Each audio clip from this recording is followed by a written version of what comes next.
Sa bawat sulok ng Pilipinas, sa ilalim ng nagniningning na buwan at sa kalaliman ng gabi, may mga kwentong binubulong ang ating mga ninuno.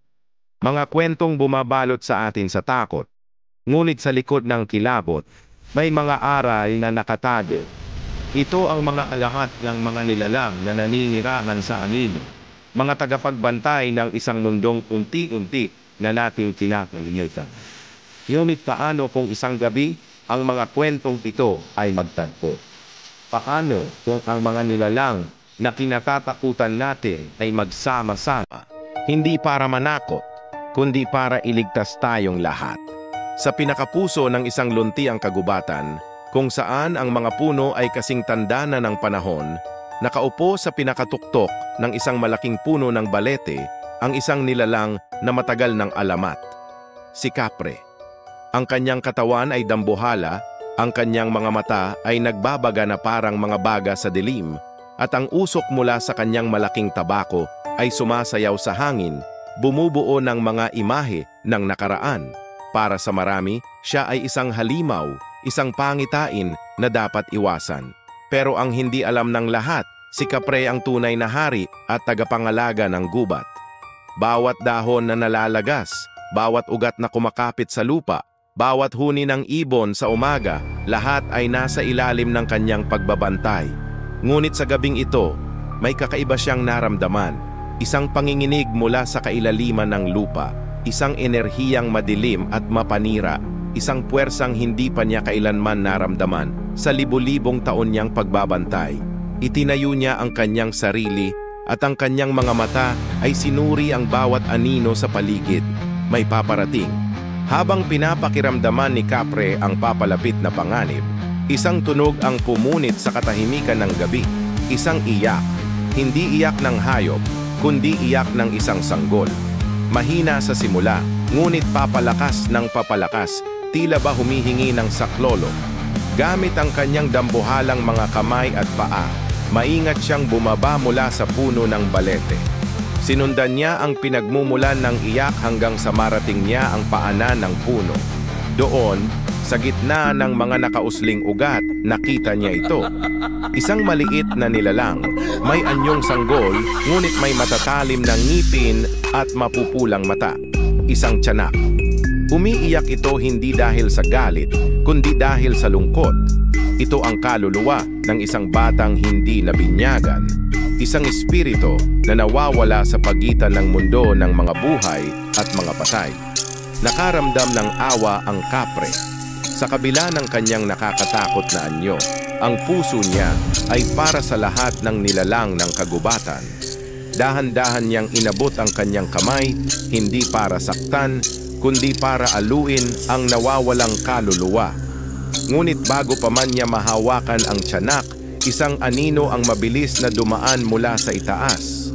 Mula sa kalangitan, kasabay ng malamig na ihip ng hangin, bumaba ang isang nakakapangilabot na nilalang. Kalahating katawan ng isang babae, may mahabang buhok na inililipad ng hangin at malalapad na pakpak na parang sa paniki, isang manananggal. Ang kanyang mga mata ay nanlilisik sa gutom at ang kanyang matulis na dila ay handang manipsip ng buhay. Nakita niya ang tiyanak, isang madaling target, isang walang kalaban-laban na kaluluwa. Mabilis siyang bumulusok pababa, ang kanyang sigaw ay nagpatahimik sa buong kagubatan. Ngunit bago pa man niya maabot ang kawawang tiyanak, isang dambuhalang anino ang humarang sa kanyang daraanan, si Kapre. Itinaas ng Kapre ang kanyang tabako at ang nagbabagang dulo nito ay nagliyab na parang sulok. Hindi mo siya gagalawin, ang sabi ng Kapre. Ang boses niya ay kasing lalim ng ugat ng balete. Ngumisi lang ang manananggal. Umalis ka sa daan ko, bantay ng mga puno, akin ang gabing ito. At sa isang iglap, nagsimula ang isang labanan na yumanig sa buong kagubatan, ang apoy at usok ng Kapre laban sa matatalim na kuko at malakas na pakpak ng manananggal. Sa gitna ng kanilang matinding paglalaban, habang ang mga puno ay nayayanig at ang mga dahon ay nagliliparan, isang bagong presensya ang naramdaman nilang lahat. Isang anino ang dahan-dahang lumabas mula sa likod ng mga puno. Hindi ito kasing laki ng kapre o kasing bilis ng manananggal, pero ang dala nitong aura ay mas nakakakilabot, isang aswang. Ang kanyang mga mata ay itim na itim, at ang kanyang ngiti ay nagpapakita ng matatalim na pangil. Siya ang kinikilalang pinuno ng mga nilalang sa kalapit na baryo, ang kumukuha sa kaluluwa ng mga taong nagkasala. Tinitigan niya ang naglalabang kapre at manananggal, at pagkatapos ay ang umiiyak na tiyanak. Ano itong kaguluhan sa aking teritoryo? Tanong niya. Ang boses ay kalmado, ngunit puno ng panganib. Akmang sasagot ang kapre nang biglang nagsalita muli ang aswang, pero ngayon may takot sa kanyang boses. Sandali, may iba pa. Isang mas malaking panganib ang nararamdaman ko. Isang puwersang kayang ubusin tayong lahat. Kasabay ng kanyang babala, isang malakas na pagaspas ng hangin ang dumaan, at mula sa kadiliman, lumitaw ang isa pang nilalang. Ang katawan niya ay parang sa tao, ngunit ang ulo at mga paa ay sa isang kabayo. Ang kanyang mga mata ay nag-aapoy sa karunungan. Isang tikbalang, ang mensahero at tagapamagitan sa mundo ng mga espiritu at ng mga mortal. Itinaas niya ang kanyang kamay at sumigaw sa isang boses na umaling-awngaw sa buong kagubatan. Tigilan niyo ang walang kwentang pag-aaway na ito. Napahinto ang lahat. Maging ang manananggal ay umatras. Hindi niyo ba nararamdaman? Patuloy ng tikbala. Ang sinaunang dilim ay muling nagising. Isang kasamaan na nagmula hindi sa ating mundo, kundi sa kasalanan ng mga tao laban sa kalikasan. At sa paggising nito, walang nilalang, tao man o halimaw ang makakaligtas. Sa unang pagkakataon, nagkatinginan ang mga nilalang ng gabi, hindi bilang magkakaaway, kundi bilang mga nilalang na may iisang kinatatakutan. Sa ilalim ng mapulang buwan, sa harap ng isang mas malaking banta, isang hindi inaasahang alyansa ang nabuo. Ang kapre, gamit ang kanyang lakas at apoy. Ang manananggal, gamit ang kanyang bilis at talas mula sa himpapawid. Ang aswang, gamit ang kanyang kaalaman sa madilim na nakika. Ang tikbalang, gamit ang kanyang kapangyarihan sa lupa at espiritu. At maging ang maliit na tiyanak, na ang iyak ay naging isang sandata na nagpapahina sa mga kaluluwa.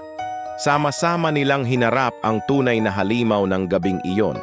Ang anino ng kalikasan, isang maitim na espiritu na walang anyo, na isinilang mula sa galit ng sinirang kalikasan. Isang halimaw na sumisipsip sa buhay ng bawat puno, halaman, at hayop sa kagubatan. Nagsimula ang isang epikong labanan. Ang apoy ng kapre ay sinubukang sunugin ang anino. Ang mga atake ng manananggal ay pumupunit sa kadiliman. Ang mga orasyon ng aswang ay nagbigay ng proteksyon, at ang mga yapak ng tikbalang ay yumanig sa lupa para guluhin ang kaaway. At sa gitna ng lahat, ang nakakabinging iyak ng tiyanak ang siyang tuluyang nagpahina sa maitim na espiritu. Sa isang huling, sabay-sabay na pag-atake, tuluyan nilang nagapi ang dilim. Nang sumikat ang araw, ang kagubatan ay tahimik, ngunit hindi ito ang katahimikan ng kamatayan, kundi ang katahimikan ng kapayapaan. Ang mga puno ay muling huminga, ang mga dahon ay naging mas luntian, at ang hangin ay naging sariwa. Ang mga nilalang ng gabi, ang mga dating magkakaaway, ay naghiwa-hiwalay na pabalik sa kani-kanilang mga anino. Hindi sila nag-usap, ngunit isang pangunawa ang nabuo sa pagitan nila. Mula sa gabing iyon, nagbago ang kanilang mga alamat. Kaya sa susunod na makarinig ka ng iyak ng sanggol sa dilim o makakita ng usok na pumapaikot sa tuktok ng isang puno ng balete, huwag kang matakot. Alalahanin mo ang kwentong ito, dahil hindi lahat ng nasa dilim ay kaaway. Minsan, sila ang mga huling tagapagtanggol ng ating mundong unti-unti nang nawawasak. Sila ang mga bantay, ang mga alamat, ang mga bayani ng hating gabi. Maraming salamat sa panonood. Kung nagustuhan nyo ang kwentong ito, huwag kalimutang mag-like, mag-subscribe, at i-click ang notification bell para sa mas marami pang alamat na ating bubuhayin. Hanggang sa muli. Salamat sa panonood mga tropa! Don't forget to like, comment, and subscribe!